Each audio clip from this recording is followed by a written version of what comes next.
au 0826 300 300. Allez, le sommaire de cette émission. Aurélien Poisson-Atlan, alias Zoé Sagan, dans l'affaire du harcèlement contre Brigitte Macron, nie être un harceleur et revendique une démarche artistique et même littéraire. Et on vous pose cette question, les rumeurs contre Brigitte Macron sont-elles du harcèlement ou de la satire ? Eh bien, vous dites à 68% de la satire. Et moi, je pense que le jeu a assez duré parce que les rumeurs qui sont du grand n'importe quoi. Ce que j'aime, moi, c'est les gens qui assument. Et là, ils n'assument pas en disant pas on balance des saloperies. Ils disent oh bah c'était de la satire. Et j'espère justement que là, les juges en tiendront compte parce que se moquer d'eux et se moquer de tous les Français, ça fait quand même un peu beaucoup. Et ça m'intéresse, au vu du sondage, d'avoir ceux qui considèrent que c'est de la satire. Oui. Ce sera très intéressant. Et la question du soir. Et hier, les députés donc ont voté cet amendement gouvernemental qui alourdit la taxe des entreprises de 2 milliards d'euros. Et on vous pose cette question, l'impôt est-il confiscatoire ? En France, le journal Le Monde en parle aujourd'hui. Eh bien, pour le moment, vous dites oui à 88%, vous voulez réagir, le 0826 300 300. Moi, je pense que l'impôt, les taxes et tout le tralala, c'est devenu totalement confiscatoire et c'est devenu ingérable tant il y en a et tant c'est compliqué. J'ai envie de dire une chose, afuera. Afuera, allez, soyez les bienvenus. Afuera. Les reines de France, par exemple, accouchaient en public, non pas pour donner en pâture leur intimité, évidemment, mais pour s'assurer que, l'enfant qui était né, serait bien celui qui assurerait la continuité dynastique, qu'il n'y ait pas de substitution d'enfants. Il y a deux positions, ou du moins deux niveaux d'analyse. Ceux qui restent au simple niveau juridique et judiciaire, et ils ont raison, la charge de la preuve n'incombe pas à Brigitte Macron. Et puis, il y a ceux qui, comme moi, pensent que dans l'intérêt de la France, de mettre fin à cette rumeur en apportant une preuve massue. Les vraies voix Sud Radio. Et ce sont donc 10 personnes qui sont jugées pour cyberharcèlement transphobe à l'encontre de Brigitte Macron. François, je vais revenir il y a très longtemps à sur Zoé Sagan, qui était tout au début où ce compte s'est constitué, qui était plutôt assez drôle, puisqu'il jouait avec les politiques et en fait, ça s'est accéléré et c'est devenu assez dark. C'est devenu une folie, c'est devenu un endroit de dénonciation. Tout le monde allait voir le compte de Zoé Sagan le matin et le soir, racontant les orgies supposées de certains membres du gouvernement, racontant des trucs complètement délirants. Moi, je veux bien que ça soit de la satire. Sur les animateurs, les animatrices, les politiques, les hommes et les femmes, les soirées de Gabriel Attal, où évidemment, il n'était pas. Et il y a quelque chose qui s'est complètement vicié. Je suis d'accord avec vous, Cécile, au début, c'était assez drôle, en fait. On jouait, c'était un jeu, c'était sarcastique, il y avait plein d'humour. C'est devenu totalement diffamatoire. Et moi, je suis complètement sur la ligne de Philippe David. Je pense que j'entends c'est Franck Ferrand qui parle. J'entends ce qu'il dit. Mais non, ça c'est pas Franck Ferrand, c'est Guillaume Bernard. Guillaume, d'accord. Pardonnez-moi, mais en tout cas, ils ont à peu près la même voix. Je trouve je trouve que ce que subit Brigitte Macron est tout à fait insupportable. Et vous vous rendez compte que c'est quelqu'un qui va faire un examen médico-légal aux USA pour démontrer qu'elle est une femme. Parce qu'en fait, il y a deux solutions. Soit on fait comme Barack et Michelle Obama par rapport à Candace Owens, parce que c'est elle. Soit on fait comme Barack et Michelle Obama. Elle a déjà affirmé que Michelle Obama était un homme pendant des années. On laisse filer. Voilà. Soit les Macron ont décidé que non, ils veulent lui faire rendre gorge et ils veulent la faire condamner à des dizaines d'années de prison. Voilà. Allez, Bruno Pomar. Quelle ligne ? Non, c'est pas de la satirique, c'est pas de l'humour, c'est rien du tout. C'est des pauvres gens. C'est vraiment dégueulasse, je trouve. Ça fait rire personne. Et j'espère qu'ils vont être condamnés. Oui, mais pardon. Moi, je reviens sur ce procès. C'est quand même flamboyant, c'est-à-dire que de malhonnêteté d'aller chercher ce type de défense, parce que je rappelle quand même que au procès, il a été applaudi. C'est-à-dire qu'il a fait une performance en racontant que c'est totalement littéraire, que c'était une intelligence artificielle qui racontait l'histoire et que ça n'était pas de sa faute. Et voilà, on vit dans quelque chose de très étonnant. On est dans la 3e dimension, là, ou dans la 4e, ou dans la 5e, parce que dire que c'est une IA, mais que après, donc, je pense que ça peut coûter très cher aux protagonistes avec les juges, parce que les juges n'aiment pas qu'on se moque d'eux en général, mais comme tout le monde, soit dit en passant. Mais je pense que c'est la plus grave affaire avec une première dame de France, même si la première dame n'a pas de statut. Cécile, vous me l'avez rappelé ce matin au téléphone en préparant les sujets. Depuis Claude Pompidou, vous vous rappelez lors de l'affaire Markovitch, où il y avait eu mort d'homme quand même. Markovitch, qu'on avait retrouvé mort dans une Marc-Anthony, qu'on avait retrouvé dans une décharge à Elancourt, je crois, dans les Yvelines.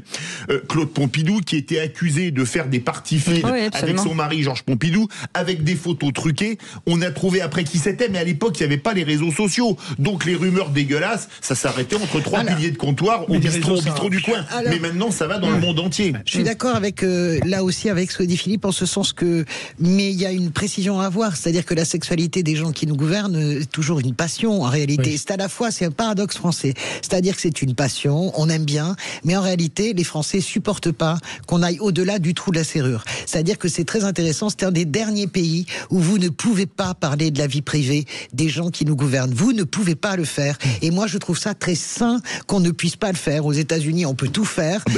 Dans les pays anglo-saxons, eh bien, en France, il y a cette dernière barrière. Et je comprends la défense qui a été choisie. Ils vont faire une défense très, comment dirais-je, journalistique, très, comment dirais-je, les journaux satiriques de la Révolution française.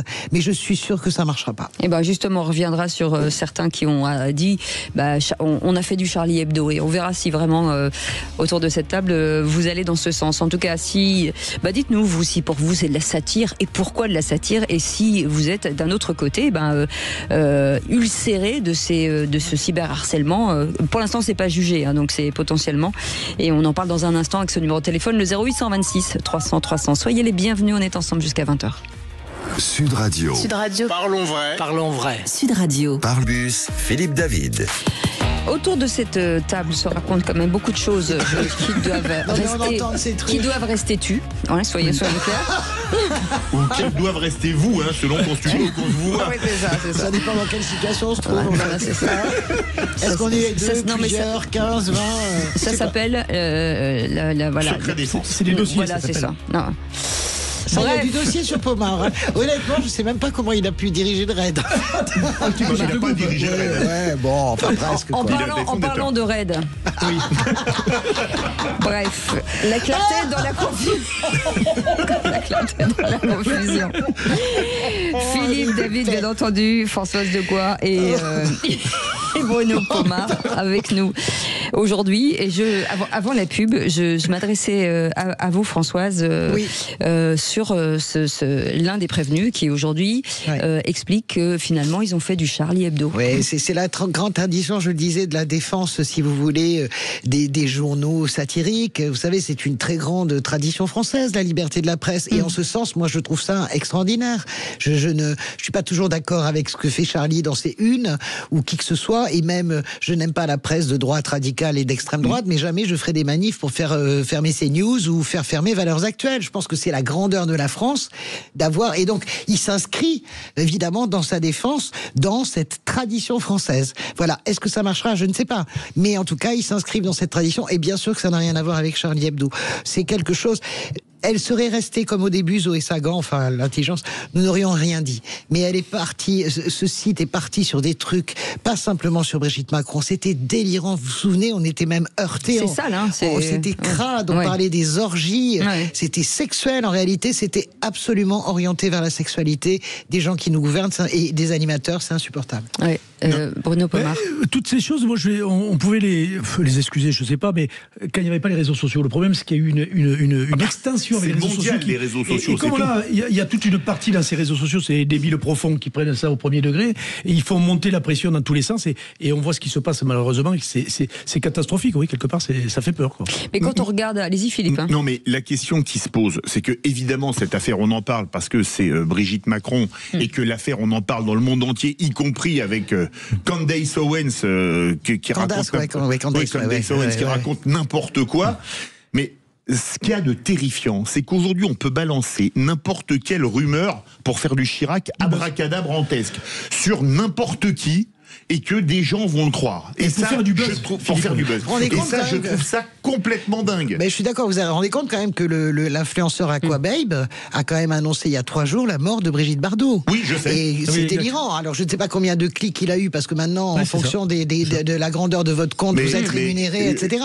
Mais je vous arrête quand même. Comment elle s'appelle, Christine Boutin avait quand même annoncé la mort de Jacques Chirac un an ou un an et demi avant sa mort. Non, mais je veux dire par là que ça prend effectivement des proportions. Mais ce qu'il faut voir, c'est quelle est l'idéologie derrière. Je ne suis pas sûr que Zoé Sagan soit tout à fait la même chose que Candace Owens. Candace Owens, c'est la sphère QAnon, c'est la révolution nationaliste conservatrice.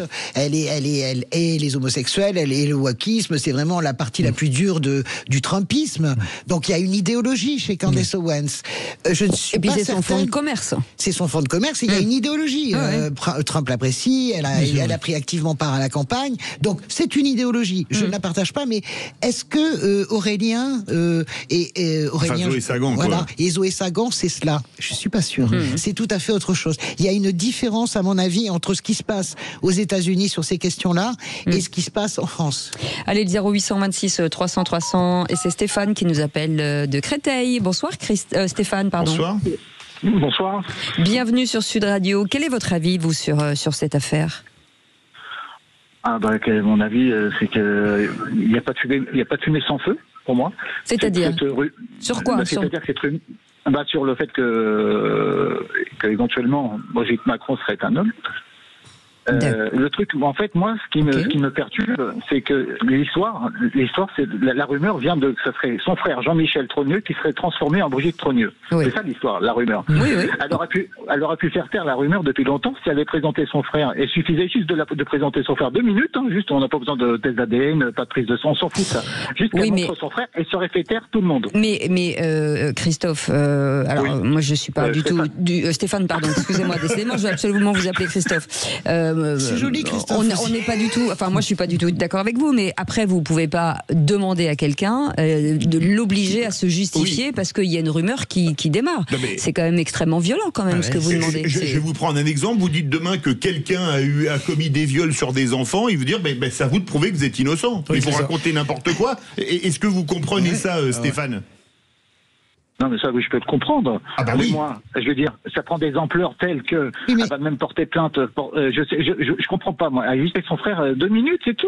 Pourquoi cette histoire serait réglée depuis longtemps. Voilà. Ils sont impactés psychologiquement, ils sont pas bien avec cette rumeur. Mais alors, elle montre son frère. Même moi, j'aurais été son frère. De moi-même, je me serais montré. J'aurais dit voilà, arrêtez d'embêter ma sœur. Et puis je me serais montré. Il est pas là. On sait pas où il est. On sait pas qui c'est. Et oui, on n'a rien sur lui. Peut-être que Stéphane, peut-être qu'un secret de famille cache un autre secret de famille et que c'est pas celui que l'on croit. Ça, c'est le premier point. Et le deuxième point, et le deuxième point, par ailleurs, je pense que vraiment, jusqu'au dernier moment, ce que je comprends, c'est que les Macron, ils ont laissé filer, mais qu'à un moment donné, la chose est devenue tellement folle qu'ils ont décidé vraiment de contre-attaquer. C'est très violent quand même. C'est très violent pour eux, mais la contre-attaque va être saignante, parce que elle va faire donc un véritable examen médico-légal qui va évidemment démontrer qu'elle est une femme. Et je vous assure que, honnêtement, je pense que c'est la première fois qu'un dirigeant politique s'attaque de front comme ça à une rumeur. Allez-y, Stéphane. Il avait besoin de faire ça, en fait. Il n'y a pas besoin de faire ramener juste son frère, ça suffisait. Je comprends pas la logique. Je comprends pas. Il y a juste à montrer son frère, c'est tout. Mais alors, c'est juste que, alors voilà, moi je me mets à l'extérieur, mais c'est juste qu'on n'est pas obligé de se justifier de tout. De toute rumeur. Et à quel titre? Oui, mais en faisant les tests d'ADN, c'est pareil, c'est justifié.